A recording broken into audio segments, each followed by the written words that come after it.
सेवक सेवा में रहे, सेवक कहिए सोए।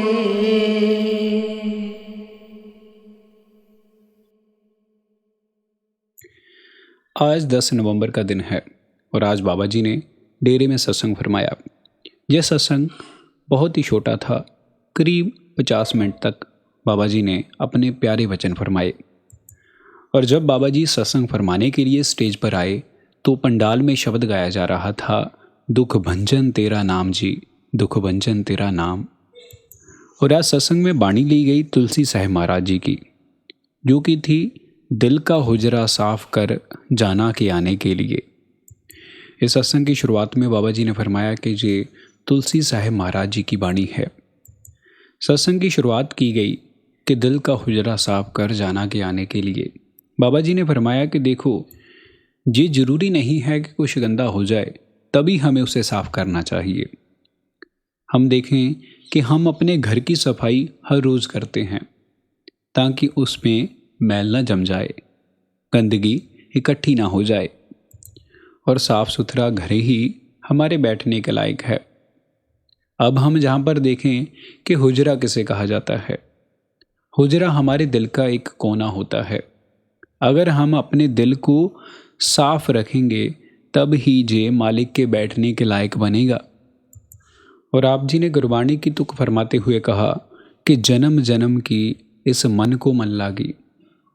बाबा जी ने कहा कि देखो, हमारे मन के ऊपर, हमारे दिल के ऊपर जन्मों जन्मों की मैलें चढ़ी हुई हैं, कर्मों की परतें चढ़ी हुई हैं। अगर हम उसे साफ करेंगे तभी वो साफ होंगी, तभी हम अपने मन के असल चेहरे को देख पाएंगे। बाबा जी ने उदाहरण देते हुए फरमाया कि देखो, आपके घर में कोई बर्तन है और जिसे काफ़ी समय से धोया नहीं गया है। अब उस पर मैलों की परतें चढ़ी हुई हैं। अगर आप कोशिश करोगे, उसे रगड़ते जाओगे तो उससे मैल अलग हो जाएगी और आपको उस बर्तन का असल चेहरा, उसकी असल चमक नजर आएगी।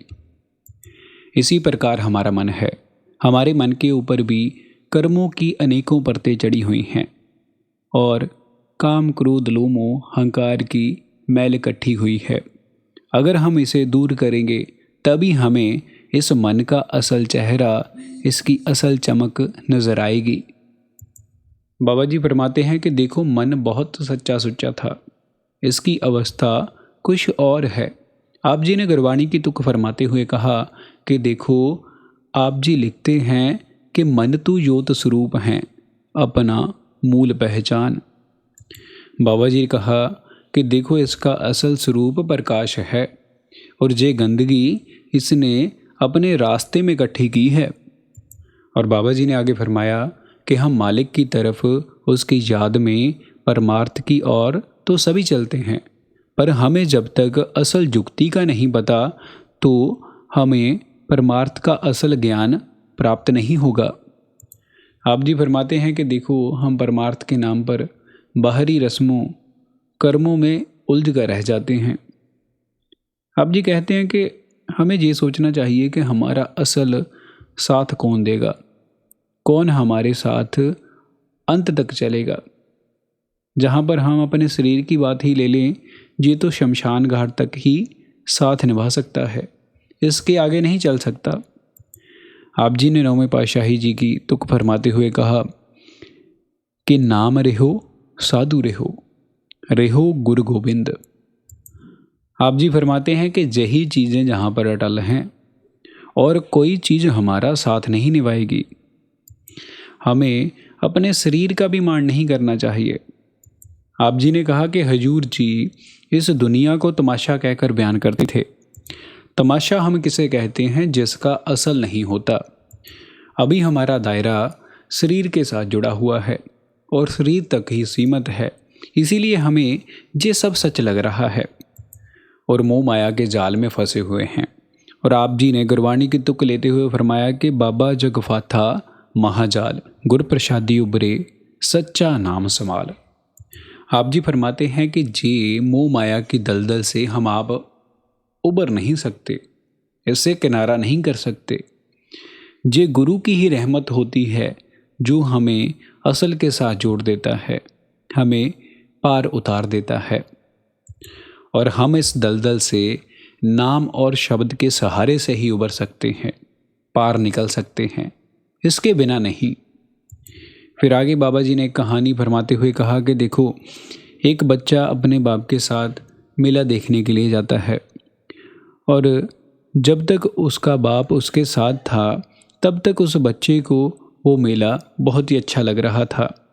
उसे मेले को देख देख कर खुशी मिल रही थी और जैसे ही अचानक उसकी उंगली उसके बाप से छूटती है तब वो रोने चिल्लाने लगता है।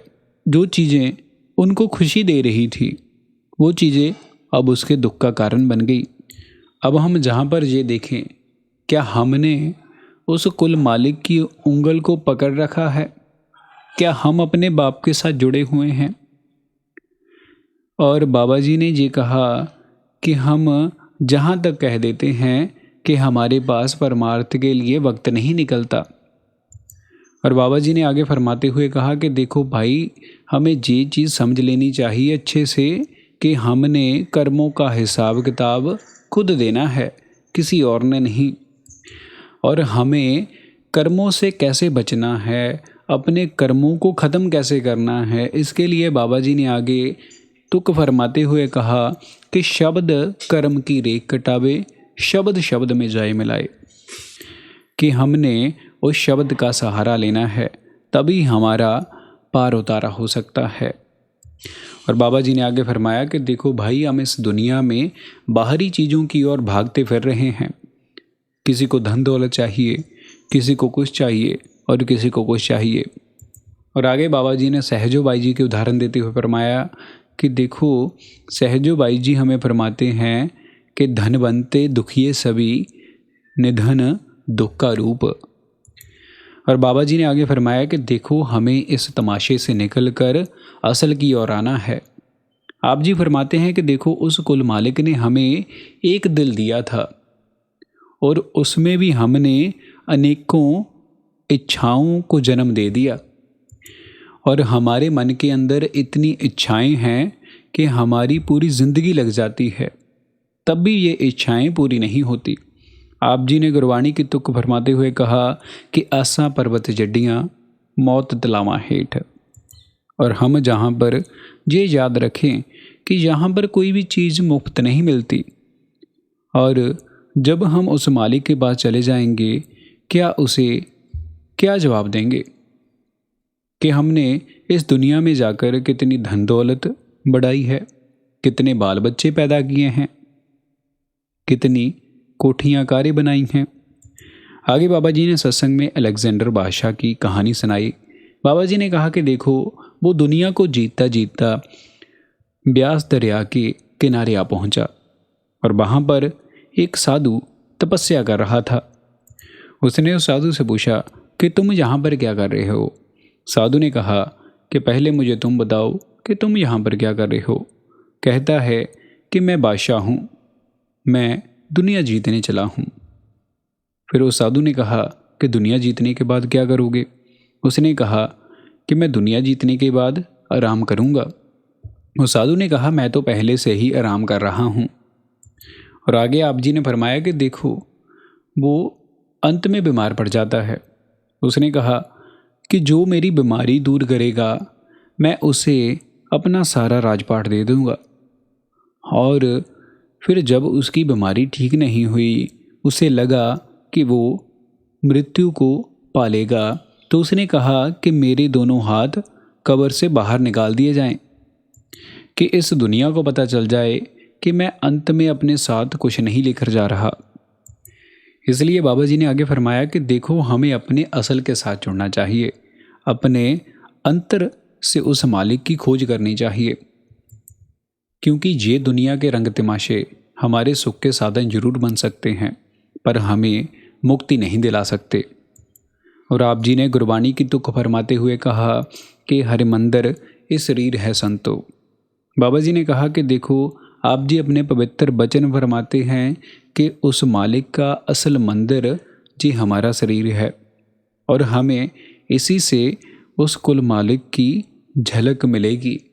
हम इस शरीर में ही बैठकर उस मालिक की असल भक्ति कर सकते हैं। संगत जी, आज की हमारी इस वीडियो में सिर्फ इतना ही। अगर आप इस प्रकार की वीडियो सुनना पसंद करते हो तो आप हमारे चैनल को ज़रूर लाइक, शेयर एंड सब्सक्राइब करें।